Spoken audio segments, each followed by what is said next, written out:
It's about normalising and acknowledging that things have changed. Yes. And then recognising there is a loss that is associated with that change, often, isn't there? Yes. But it's being enabled to say, well, you can grieve that loss of how you once were. Yeah. And then being able to say, but this offers us an opportunity to actually look at your sex life. You can still have a sex life. Yeah. You can still have a sex life. And we can get creative about how that comes about. Hello and welcome to GP's Talk Cancer, brought to you by Gateway C. I'm Dr. Rebecca Leon and I'm joined by Dr. Sarah Taylor. We're both practicing GPs and GP leads for Gateway C, and in this podcast we share our clinical experiences, reflections and practical insights to support earlier and more confident cancer diagnosis in primary care. Before we begin, a quick reminder. Although anyone may find this podcast interesting, it's designed for primary care health professionals.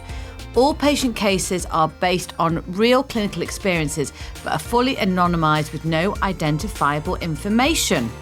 Gateway C is a free early cancer diagnosis resource funded by the NHS and based at the Christie NHS Foundation Trust. So today we're going to be sitting down and chatting with sex therapist Dana Braithwaite to discuss the psychosexual impact of cancer. Well, this is an exciting podcast. Absolutely. Dana, welcome. Thank you. What do you think of this new studio? I think it's fantastic. Isn't it fabulous? Fabulous. And you've come into central Manchester? Yes. Avoiding the traffic. Yeah. It's been great. Has it been all right? It's been great. Good. It's great. Good to be here. I know, it's nice. It's a bit of a spring day. Daffodils. Lovely. Yes. Yeah. I like And how are you, daffodils. Sarah? I'm good, yes. Not much different from 20 minutes ago when we did the last one. But I know, but we've got to make out, though, it's like a whole nother day since I've seen you. So we've had our breakfast since... we have had our breakfast. Yeah, we had yes. quite a similar one. We were going all Greek yogurt and seeds and blueberries and stuff. Well, that's because we listened to our dietitian. We had a dietitian on recently who was who gave us insight into what we should be eating. She looked at the cancer side of it, but generally healthy foods. In fact, it might be something we can talk to you about as well. She said that the biggest thing that she does is she sees a patient, is spend the first few minutes dispelling all the myths that they've got. And then I was talking to some people about this and saying something about. She said the biggest myth is that sugar feeds the cancer. Yeah. And then I was mentioning this to some friends who are non-medical, and they were saying, is that not true? And I really? said, yes. And these were, these are professional women who are well-read. So I think you've probably got some So similar tell us myths about you could some show us. myths that you've learnt in your field of work. In my field of work, well, some of the myths are, what is psychosexual? Is it? Are you all, about to commit murder? But Psychosexual. Psychosexual. And we follow the biopsychosocial model of taking a sexual history. Okay. But the myths are that they think it's all simulated paragliding off the top of the wardrobes with the latest vibrator that you could lift the patio with. Right. So it's not like that at all. We end up presenting with psychosexual issues and problems, but actually we end up talking about other stuff. Okay. The lifestyle and everything that goes on. So I want to ask you, first of all, have you ever done a podcast before? No. Oh, that's exciting. Okay, It's another first. It's another first. Okay. So we're popping your podcast cherry. There we go. Have you been dreaming up of No, I haven't. It just came to me. Okay. Tell us how you got into this world of psychosexual health. Psychosexual health. Yes. Well, going back to my previous life, I used to be an area sales manager for a pharmaceutical company. And I decided, I'm fed up of all this travelling. I'm going to get people to come to me. I decided on a career change. Okay. And decided that I would become a counsellor psychotherapist. And then I did that, specialised in couples. I was really interested in doing couple work. It was arguably one of the most difficult ones to do. And doing, couples work for a long time, I thought, we never talk about sex. Why don't we talk about sex? And then an opportunity came up to train as a psychosexual therapist. Now, back in those days, you had to go for an interview. So you have a panel of people and you're there, and this panel had a load of cards on the table like this, and the instruction was to pick up a card and talk about whatever was on that card. Oh, I like this interview. gosh. That's fun. And we had to talk for 5 minutes, which is a long time to talk It without is. interruption. Ooh. 5 minutes on the subject of, guess what? Was your sex? Masturbation. Really? Yes, for 5 whole minutes. 5 minutes. Gosh. A long time. I had to come up with all the words. I'm not going to repeat them now. And then Gosh. getting to the end of this, I was sort of running out of steam a little bit by this time. So I finished off, so to speak, with... So many. yeah, I know, there is, isn't there? I finished off with, and one shouldn't do it in church. And hey-ho. And that was it then. I was selected Love to that. train Yeah. as a psychosex therapist. And then... Does that rule still hold? I don't know that it does so much now, but then we did a video back at the time actually on better sex, and so that was the training of psychosexual therapists. Do you know what was on the other cards, just out of interest? I didn't know what was on the other. Oh, God. What was on the other cards? It's a good interview technique, though, isn't Great it? one. Yeah. I'm interviewing a lot of GPs coming in soon. I might do that. I think that's it's a really good idea. Maybe not masturbation. Imagine if I did that. but you could do- that would be fantastic. Yeah, But I mean, and you are going to become a sex therapist, so therefore that's appropriate. Maybe I need to put things on like recall and quaff, Safety and netting. yeah, all exciting things. Can I not put masturbation on? It'd be really fun. I think that's a really good, because actually when people have prepped things for an interview in advance, it can be very, very boring, can't it? Oh, my God. And, you know, Yeah. you sort of think that they're You ask the same things, Yes. don't you? It's And- interesting that. Okay, thank you Yeah. for that. Good. There you go. That's the first thing we've learned. You may Little now tip. go. No, joking. Okay, so we're going to be talking all things psychosexual and the impact on cancer. Yeah. So Can when I we ask a question? yeah. Sorry. So you said you trained as a Yeah. psychosexual counsellor. When did you move into working with cancer patients? Oh gosh, 20 odd years ago. Right. That's and with how the- soon after? Is it a fairly? It's quite a broad thing when you're working Yeah. with couples. You don't know what their medical history is going to be Yeah. about. Yeah. Whether at the start of the journey or at the end of the journey, Yeah. you don't know where it is. Until you've actually got that whole background of information, then you know what you're working with. And tell me where you work. So what is it? How do people get to you? How would general practice be able to refer into the psychosexual local services? Well, they can refer to, well, I'm in Cheshire, for example, CWP, mental health, psychosexual service, Yeah. which I'm clinical lead. You can refer into there. If you're outside the area, I'm afraid it's a independent funding request. Yeah. But you might have some psychosexual services in your area. I know it's very patchy. Okay. Or you can refer into private practice. Yeah. Be careful of who you refer into private practice. Always look for accredited therapists. And the best place to go really is COSRT, COSRT. And that's the College of Sex and Relationship Therapists. So everybody who's accredited on there is all trained and experienced in psychosexual That's therapy. really useful to know, isn't it? I mean, we don't necessarily have COSRT. Yeah. COSRT. We'll put it in the Yeah, show notes. COSRT, COSRT. Yeah. And I was vice chair of COSRT. I'm a fellow of COSRT, the professional body as well. But that's what you can do. And you don't need a lot of sessions. It's not like depression and anxiety. It's very specialised. But it's not all angst either. You can have some fun in it in a nice way. Yeah. But that's the best way And to what's do your it. role at the Christie? Because you know you work at the Christie as well. Yes, I work in psycho-oncology department, offering psychosexual therapy for Christie patients to come into psycho-oncology, and away we go with it. They're and all very different. And it's always couples, or do you no. So you're also working with individuals as well? Yes. Okay. Yeah. Across all ages, male or female, single, even if they're not in a relationship, and couples, of course. Do you feel that because with the psych-oncology department, that has to be an inward referral, do you feel the specialists are getting better at noticing that this patient may need some additional support and referring them into you? I think there's huge barriers to people getting access to psychosexual therapies wherever they happen to be. And we're going to do some training at Christie's later in the year on a workshop on overcoming some of those barriers. Okay. So it may be that your own personal feelings about intimacy, connection and sex, you might think, I don't want to talk to patients about that. That's a barrier. The time that you have in primary care is another barrier. Crikey, what do I do if I open this can of worms? Yeah. How do I put the lid on it again? Okay.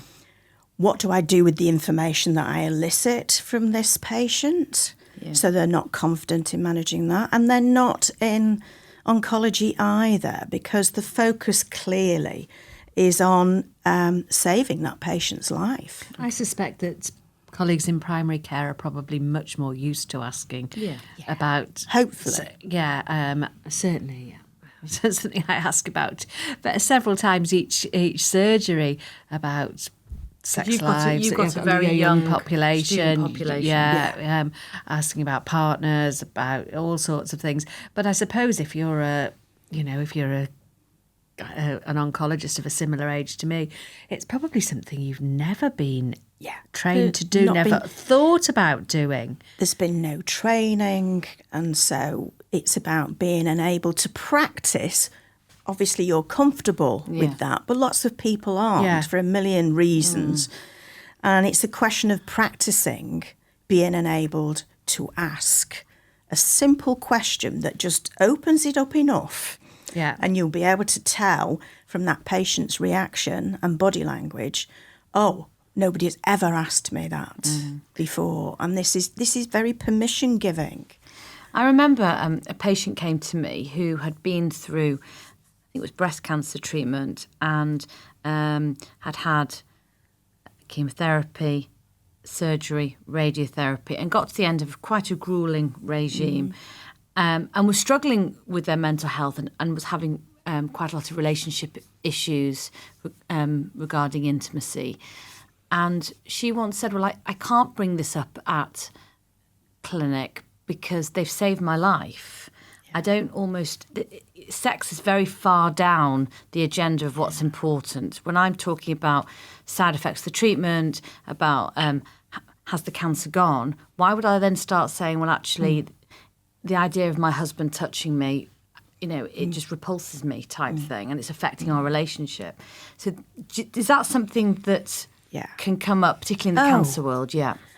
Oh, crikey. I mean, I would say most people going through various cancer treatments are going to be affected one way or the other. And I think it's about enabling, normalising that these difficulties are as a result of their cancer treatment. Yeah. But it may have been there before their cancer treatment as well. So we just don't know the background of that patient's story. Yeah. So it is about being enabled to think of it as it's the holistic person, it's the whole thing, not just about their saving their life. For what we want to be able to put life back into the years that they've got left. Yeah.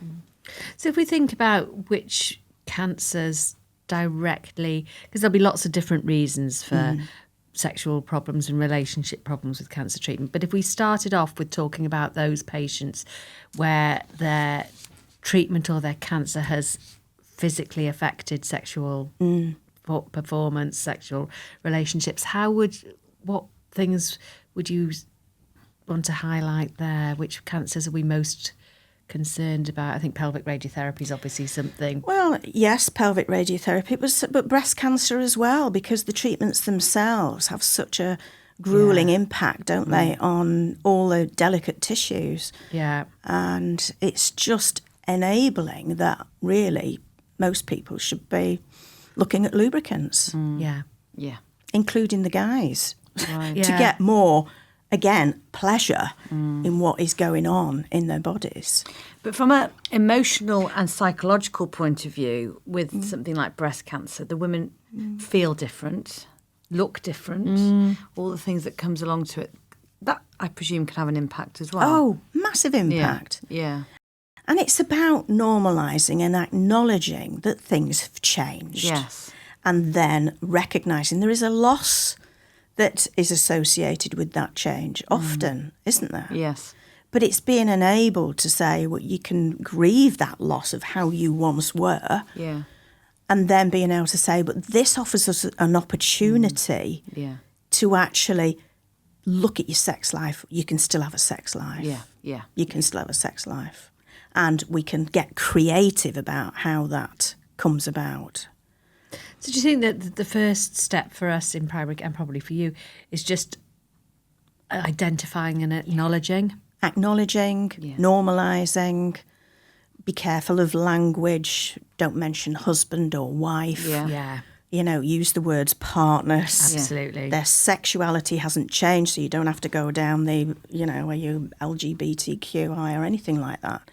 You're just enabled to say, look, you know, this is very, very common when you've been through this kind of treatment. And really, Sarah, to answer your question, which I didn't, it affects all people going through cancer treatments, all of them, really. Yeah. It's just we're just not in the habit of normalising and being able to say, look, this is a difficulty for many, many people going through this treatment. If this happens to you and you want to do something about it, come back to us and we'll see where we go with it. So it's a bit like when we spoke to Anne Crook about, particularly about fear of recurrence. She said fear of recurrence is something every cancer patient has.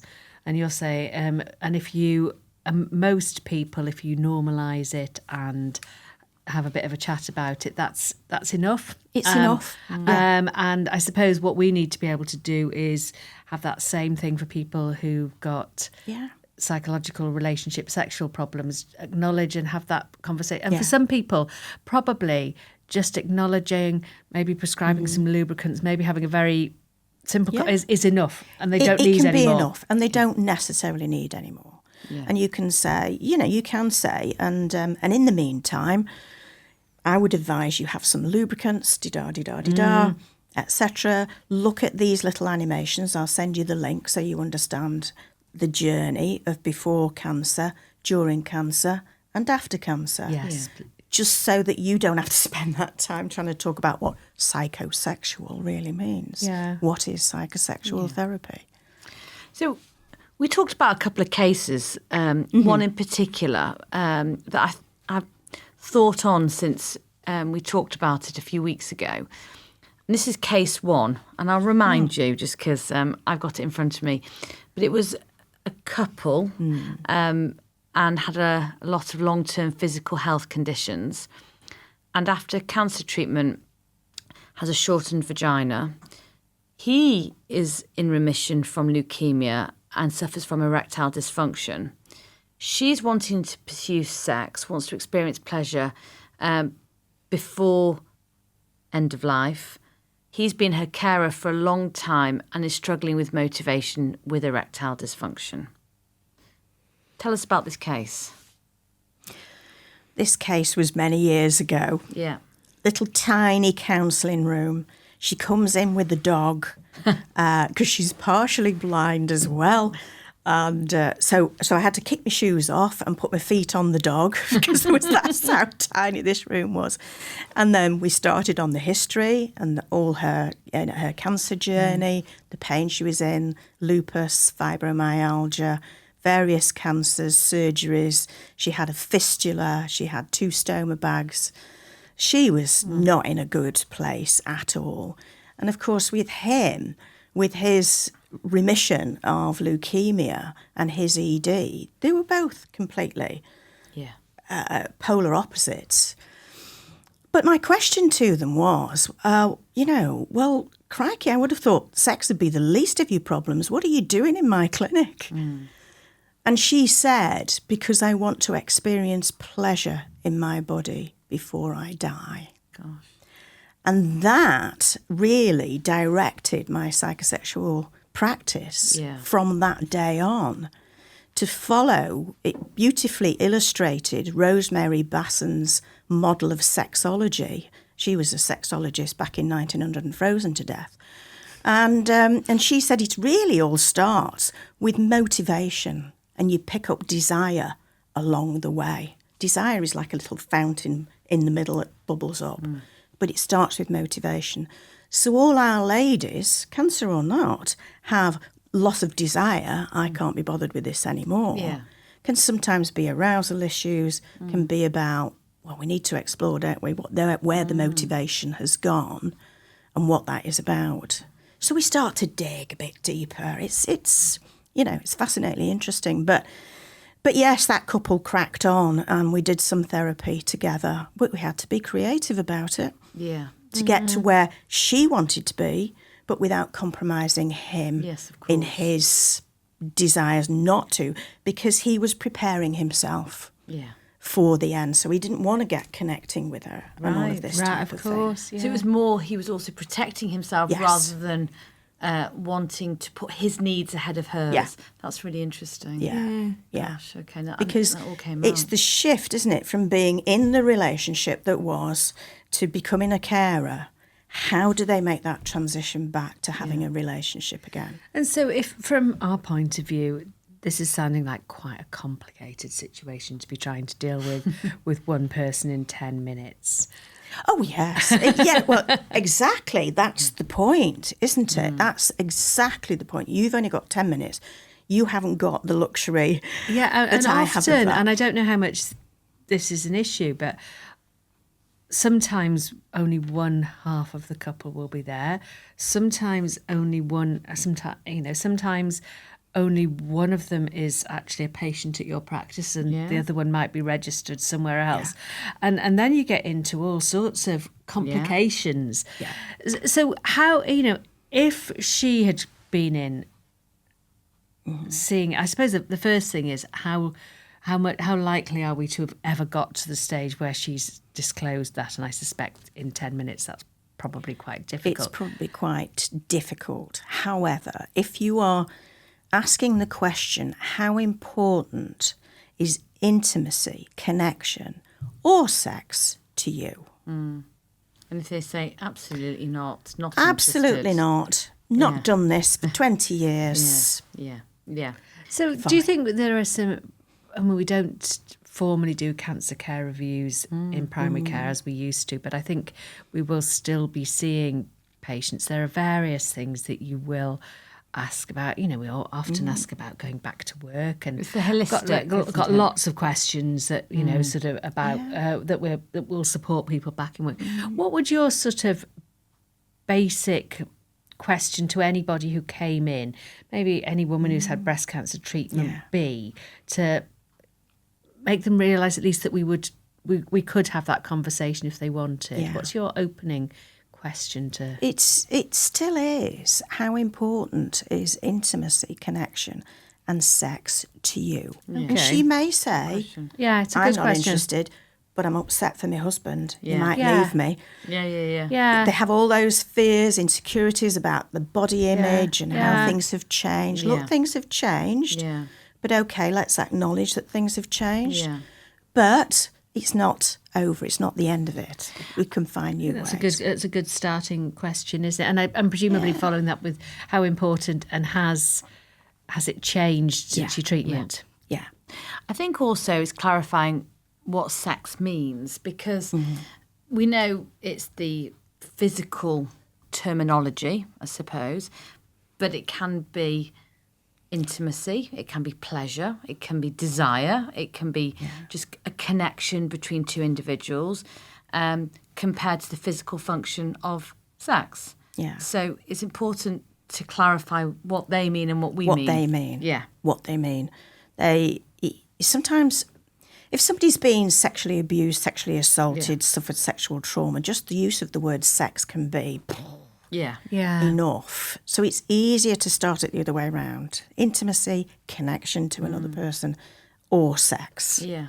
Is an easier way to get into it that way, because they never talk about sex, really, even with the best friends, not honestly. No. And presumably, I mean, that's just made me think that, like in the general population, there will be a significant people who've had cancer who have also had sexual abuse in the past, which will further complicate situations. And it might well be, I mean, I've certainly had patients who have disclosed to me in their 60s that they were abused as children and never told anybody else before. And the reasons that they start to tell people are quite varied. Yes.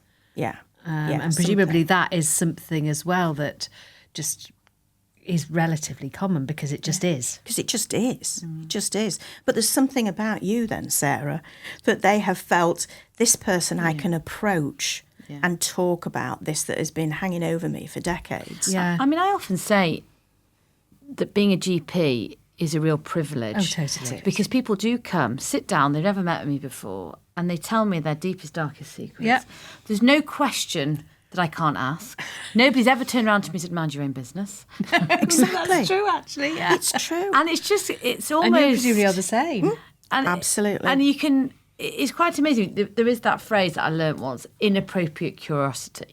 So if they've come in for an ear infection and you start asking them about their sex life and it's not appropriate, then actually that may be inappropriate curiosity. However, if you can feel that there's something that they may want to share and you can build on it, it's a privilege.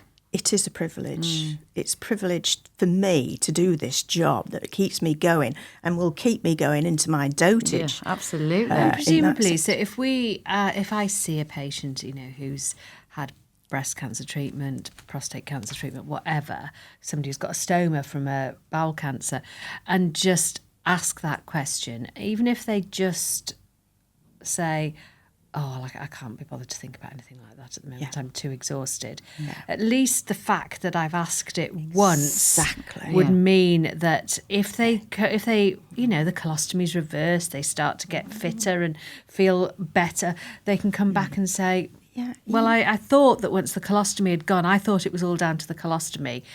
Yeah. And now that's gone, I still don't feel any different. They might come back and they will revisit if you've asked it once. They will revisit it. And it's easy then for you to be able to say, look, when the time is right, come back, mention it again, and we'll see where we go from there. I often say, we can chat about that again in the future if you want. If you want. Yeah. And that's all you need to say. They do remember that. Yeah. But, I have had, prostate guys who have literally been in bits. They've gone through to hell and back with their treatments. But then, you start mentioning this and they're worried about letting their partners down. What are they going to do? They've got to try everything. I think also we sometimes get involved even earlier than that. So a patient, I remember, a man in his late 50s, diagnosed with prostate cancer and was offered radiotherapy versus surgery, and really didn't know what to do. And a big part of their decision was that very small chance of sexual dysfunction related to the surgery, even though they were offered robotic and all this kind of stuff. And they were really struggling because it was like, well, why should I care so much, considering this one's got a potentially less of a side effect. They would drive themselves mad, almost crossed with themselves for having that as a reason to jeopardise their treatment. Yeah. And actually, when I was able to say it's understandable and to say what you're saying is valid and what you're saying it can be supported, it was a way for them to say, okay, and let's have a discussion. Yeah, absolutely. Well, you've normalised it. You've offered reassurance. Yes. And you've presumably seen you will have seen lots of cancer patients. So obviously with things like the prostate surgery, there will be a discussion about impact on sex afterwards. Yeah. But how much do you think, and there'll be discussions about impact on fertility with chemo. How much do you think young breast cancer patients are counselled for the fact that they may get, really bad vaginal dryness or anything?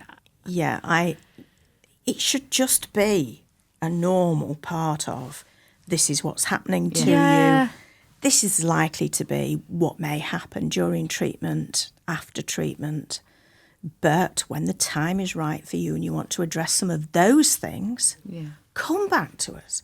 We can do something. So do you think they're not given that information? I don't think they are. No, I suspect sadly. they're probably not. I suspect that there are some things that, as I say, the prostate cancer patients I think are given that information because but I suspect that some of the breast cancer patients are not given clear indication that this might happen, and that sort of forewarned is forearmed type thing. If you know it's going to happen, it probably giving them control back of their bodies. I mean, I say this to women who have had their babies: get control back of your body again after you've given it out there. You spent all this time. Reclaim your body back for you. They need to know, and women are not included in this educational part right at the beginning, and so it becomes as a shock.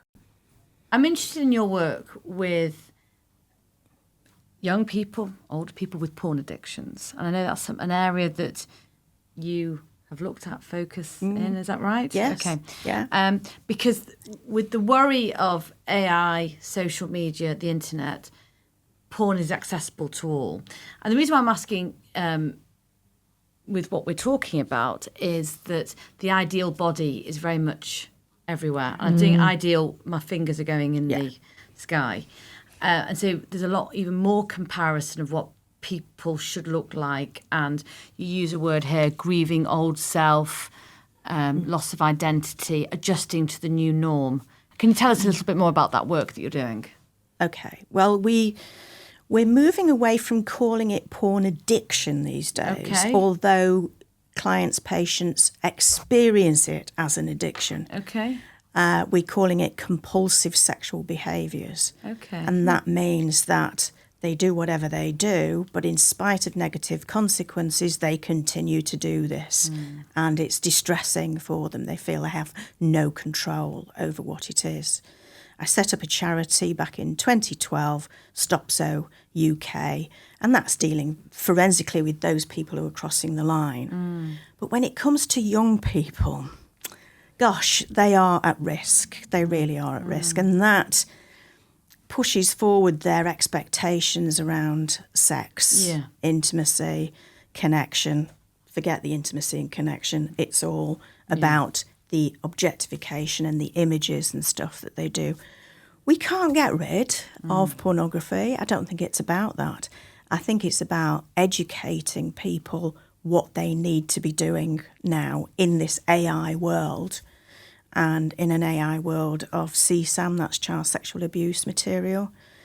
They need to be educated to navigate as safe as they possibly can through the internet, AI, what is real, what is not real, what expectations are. And do you It's think a that big challenge? as Rebecca asked about, do you think that all of this imagery does have a negative effect on normal Massively. patients and people? Massively. Well, even think about, primary care and somebody comes in with ED. Yeah. What is their ED? What is that to do with their pornography use, for example? Okay. And then when they transfer that to a partner, suddenly it's very different. Yeah. So their sex, if you like, becomes the screen over here, but a real relationship with somebody, that is entirely different. And that can be porn-induced ED. Yeah. Right. As opposed How to interesting. So going from the physical. fantasy to the reality. Can be difficult, or they're bringing that fantasy Do you ask into the those relationship. questions? Oh, yes. Gosh. Oh, my goodness. I ask everything. Good. And sometimes people look at me a little bit, in the headlights. Did she just say porn? Exactly. I did. Yes. Don't be embarrassed. I'm not. I've been asking this for donkey's years. But it puts them at their ease.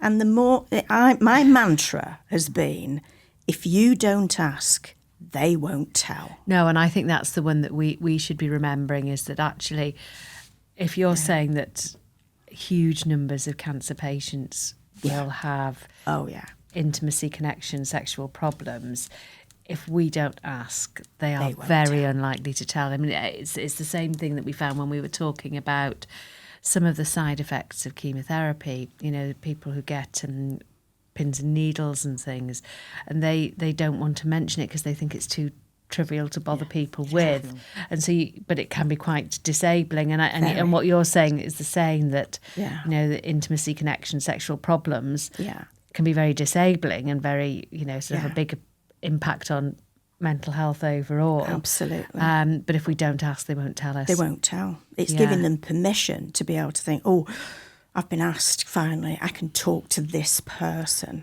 about what is going on. Now, we like a bit of practical support, don't we? And I know it's been mentioned, but I'm going to highlight it again, that vaginal estrogens, lubrication, dilators, they also can have a role. They can have a role.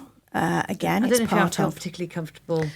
No, I think we probably don't recommend vaginal lubricants enough, or vaginal moisturisers as well, because we worry about some certain lubricants can cause dryness as well, can't they? Well, now here's another myth, isn't it? Is that a myth? It's a myth is that people think vaginal lubricants are just for sexual activity. Right. And they're not. No. You get a good quality vaginal lubricant and you use it on a daily basis when you come out of your shower. That's part of the pampering. That's part of reclaiming. It's like doing a facial moisturiser. Absolutely. Moisturising your arms, your legs. For your hands, your face. Can you recommend any? Oh, yes. Okay. Yes. Yes. Yes. Prescribable. Yes. Yes. Yes. Yes. So what would you suggest we think about prescribing to women? Yes. Yes, products. Yes. So what's but the it's best? really the vaginal moisturiser one is a good one. Right. They call it Yes Oh Yes. Oh yeah. Which is that's a clitoral stimulation. I don't get any commission, by the way, for this. This is sponsored by Yes. It's not. It's not sponsored by Yes at all. So what's Yes Oh Yes? So Yes Oh Yes is a clitoral stimulation to enhance orgasms for ladies, and they have another one that is an oil, plant-based one that comes in a new little applicator now, so you can actually move it further up the vagina to deliver that oil base. Again, you've got to keep, but everything's atrophied and dried up and been ravaged, and that's what causes dyspareunia, which is pain during sex. Yeah. The gone off it's, psychosex therapy was brought about for people who couldn't get it in, couldn't get it up, and gone off it. And now we've got different That's another mantra. Say it again. Can't get it in. Yeah. Can't get it up. Yeah. Can't be bothered. There you go. I was going to say, is that going to be on your tombstone? It could well be. It could well be. Never a dull moment in psychosex. I love that. If you don't ask, they won't. They won't tell. Yeah, I think that's. And so therefore, it's about practicing the asking that you feel comfortable in whatever way you want to deliver that. And I think that's always quite important, isn't it? Because I think that there are various questions that we ask. I ask all the time about suicidal intent, deliberate self-harm, and the more you do it, the more comfortable you become with it, and also the way you just get to phrase a question in the way that you feel comfortable asking, which I think is important, because I think if the patient suggests that you don't feel comfortable asking, they're not going to respond. They're going to pick that up, aren't they? Absolutely. If you're finding it difficult. Oh, absolutely. They whatever word. I'm thinking about something that you said a bit earlier on, Rebecca. What did I say? You said something about, we're not asking them something. We're not going to ask them something if they're just coming in for a sore throat or something. Inappropriate curiosity. Right, let's address that one. Okay. Even if the guys are coming in with their ingrowing toenail, you need to be able to ask them, how are things going on downstairs, mate? But do we in our 10 minutes, if we're going to be, I'm going to push back a bit. Because we can do. You can. you can say, because very often, you may know this, they're just putting the handle on the door to leave. And another thing, I need to bring up the ED. They can't, if you don't ask, they don't tell. Look, but we can't ask everybody about ED if they've come in. No, I know what you're saying. You know what I'm saying? I think it's introducing. I will ask virtually every depressed patient or patient with anxiety without really thinking that many of them are going to say that they have suicidal. But I can't ask everybody with a paronychia how their sex life is. I certainly don't think I'll be starting to do that. No, but I think it's got to be. So the inappropriate curiosity was told to me by another speaker a few years ago when it was talking about. It was very much in the LGBTQI plus community, and if they talk about their partner, going down a rabbit hole of saying, "So where did you meet?" Yeah. No, I think it was more that kind of thing, just being a little bit nosy, rather than it being appropriate. And there's a balance with that as well, though, isn't it? Because I will ask most of the students. I'll ask a lot. I have a lot of patients who are students. I will ask a lot of them what degree they're doing, just because it's a sort of point of connection. So I think but I do think that there are things that we're not. But I wonder actually. I will ask every depressed patient about self-harm. Always. But we always have to do that for the notes. Yes, but do you ask them all about sexual? Never. No, when they're depressed? No. I will do. Do you ever ask your diabetic women about impact on their sexual functioning? Probably not. No. Probably not. The only time I really do is when we did the cancer care reviews and the holistic, which we don't have to do now. But it was almost part of my checklist. Yeah.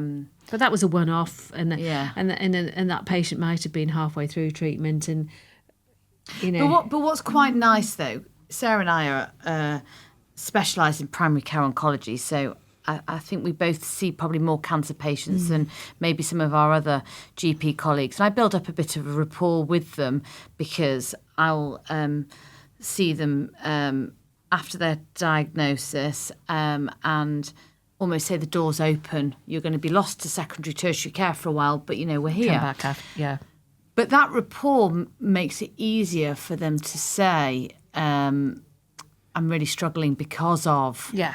And I think that's just built over time. Yeah, that's right. And so, it is interesting though, isn't it? You've only got 10 minutes. You can't cover everything off. No. But 40% of guys over the age of 40 have some degree of ED. Gosh. And we know that when that gradual onset of ED, within about 3 years, that is their first MI event. Really? It's a cardiovascular indicator that things are starting to struggle. Why? Because the tiny blood vessels in the penis, if they're getting furred up and starting to cause a problem, then it'll show up there first before it does in the rest of the cardiovascular system.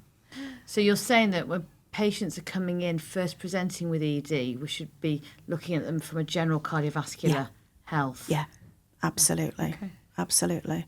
be asked on their NHS health checks. Yeah. Yeah. Gosh. Tadalafil. Every day's a learning day. It is a day. It is. Absolutely. So let's pick out some key clinical points from this because it's been fascinating. I've really enjoyed chatting today. So do you want to start, Sarah? Key clinical point. I think my first one would be that if you don't ask, you don't get told. They won't tell. Yes. Okay. Fabulous. What would you, if you could bring out one message from what we've discussed? One message. Practice your question and normalise what is happening for that patient on their cancer journey. Very, very common. Permission giving. Let them talk about it. I'm going to talk about that patients often assume that sex shouldn't really matter, and making them feel less ashamed to mention it and encourage them to ask that question. And I think can just add in as well that simple things can help, like lubricants. Yeah. And we should be offering them. Should be offering them. Yes. Yes. Which we've discovered we can prescribe. So Amazing. we think, Okay. Yes. And the final question is, if you could have one word of the podcast that you'd like to share. Should I start? You can. Because I normally am always the last, aren't I? Because I ask the question. Let's go sex. I'll go normalise. Enlightening. Ooh. Okay. Go. Thank you for listening to GPs Talk Cancer from Gateway C. You can access our CPD accredited modules anytime via our website, and all reference studies and guidelines for this episode are linked in the show notes. A big thank you to Dana and to our producers from Gateway C and Listening Dog Media. If you haven't already, please follow the podcast so new episodes drop straight into your feed. And if you think a colleague would find this episode helpful, we'd really appreciate you sharing it. It helps us reach more primary care health professionals. Thank you for joining us, and we'll be back again soon.